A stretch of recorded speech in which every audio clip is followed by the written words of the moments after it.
Everyone, welcome to World Trade Insight, your go-to channel for practical finance, money management, investment, and economic insights. Today, we're diving into one of the most important concepts in personal finance, the financial gap, and why it's the real key to building lasting wealth, not just earning a high salary. Let's dive in. So let's kick things off with a little story. Imagine this. You watch your neighbor land a fancy new six-figure job, and boom, the next week there's a shiny new Tesla in his driveway. The absolute picture of success, right?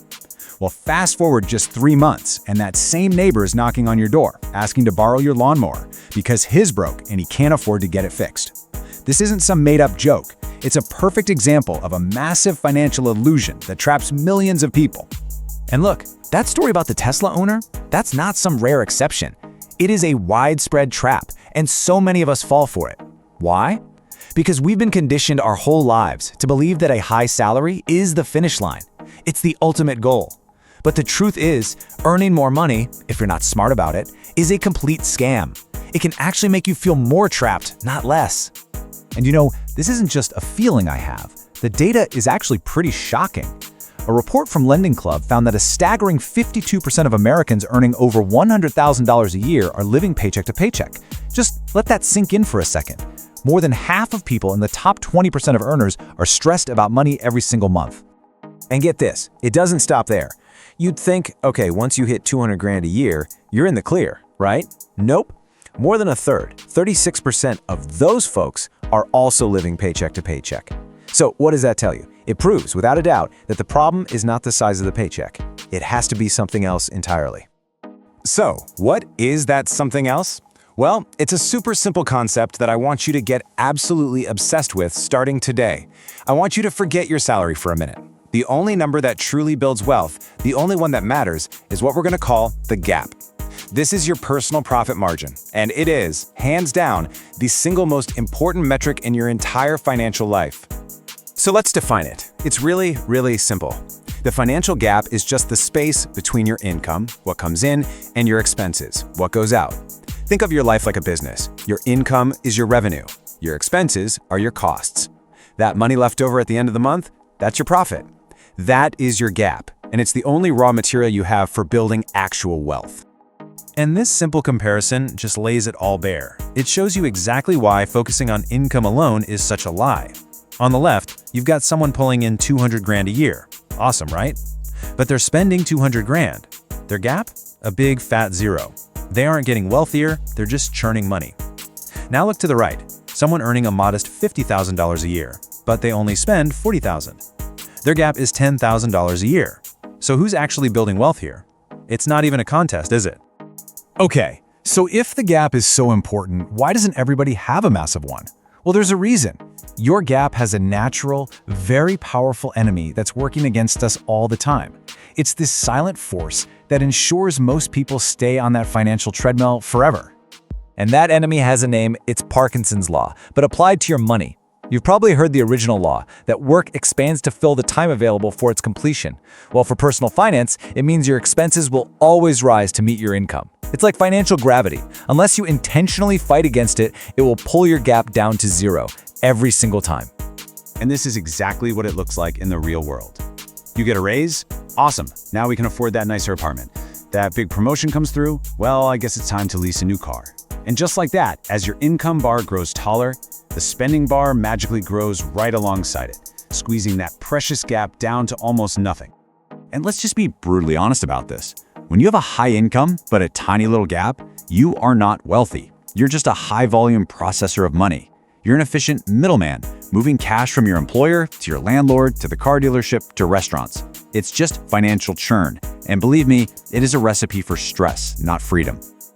Okay, enough of the bad news. How do we fight back? How do we actively, intentionally widen our gap? The good news is there are two powerful levers you can pull. You can play defense by controlling your expenses, and you can play offense by increasing your income. But, and this part is key, you have to play offense while keeping your defense strong. Let's break down both sides of the attack.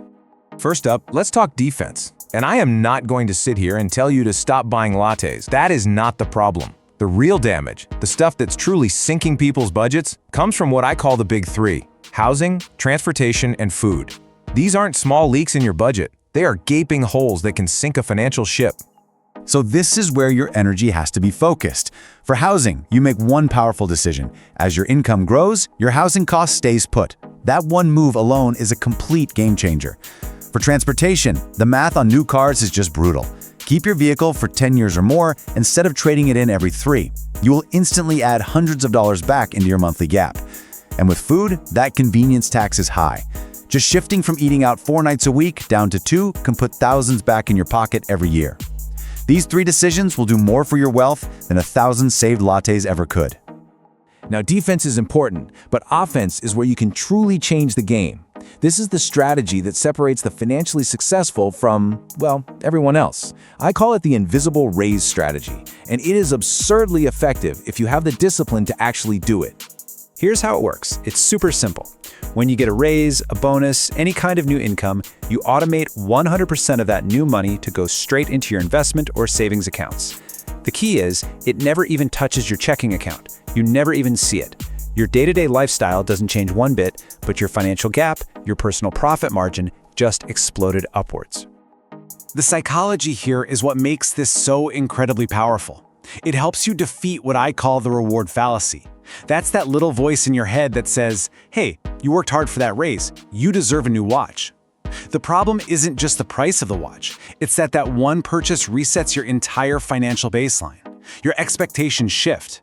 The invisible raise strategy short-circuits this entire process by making the new money disappear before your brain can even think of ways to spend it. So why are we doing all this? Why does any of this matter? Because this isn't just about numbers on a spreadsheet. Widening your gap isn't about deprivation. It's about buying the single most valuable asset in the entire universe, your time. It is about achieving true freedom. See that gap you're building isn't meant to just sit idle in a savings account. It has a job to do. It must be deployed. Its purpose is to be converted into assets, things like index funds or real estate that generate their own returns. You're taking your profit and using it to build a machine that starts earning money for you even when you're sleeping. This creates a powerful feedback loop where your gap starts feeding itself. This chart proves the point better than anything. You've got a doctor earning $300,000, but they're spending almost all of it, leaving them with just a $20,000 gap. Then you have a teacher earning only $60,000, but they live frugally and create a $25,000 gap. Who retires first? It's the teacher. Because the teacher needs far less money to fund their lifestyle in retirement, they reach their freedom number exponentially faster. The teacher with the bigger gap wins the race to financial independence every single time. And that's the ultimate prize. Every dollar you add to your gap isn't just a dollar saved. It's a piece of your future life that you are literally buying back. It's future freedom, future options, future control over your own time. And unlike money, you can never, ever earn more time once it's gone. Okay, I know that was a lot of theory, but theory is totally useless without action. So I want to give you a clear, tangible mission that you can start on the second this explainer is over. This is your 90-day plan to take control. Here is your homework. Step 1, tonight, not tomorrow, tonight, pull up your bank statements and calculate last month's gap, income minus spending. Write down that number. Step 2, look at that number and ask yourself, honestly, is this acceptable to me? If the answer is no, move to step 3. Pick just one lever to pull for the next 90 days.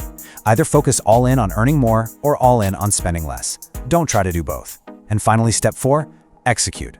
Attack that one lever aggressively for 90 days and just watch what happens to your gap. So I want to leave you with this final thought. We've all been taught to think about our jobs in terms of salary, but that's the wrong framework. Your gap is the true measure. It is the exact rate at which you are converting your life's work, your labor, into personal freedom. So the question you really need to ask yourself is this: are you happy with your current conversion rate? If this helped you, hit that like button, subscribe to World Trade Insight, and turn on notifications for more no-nonsense finance tips. See you in the next one.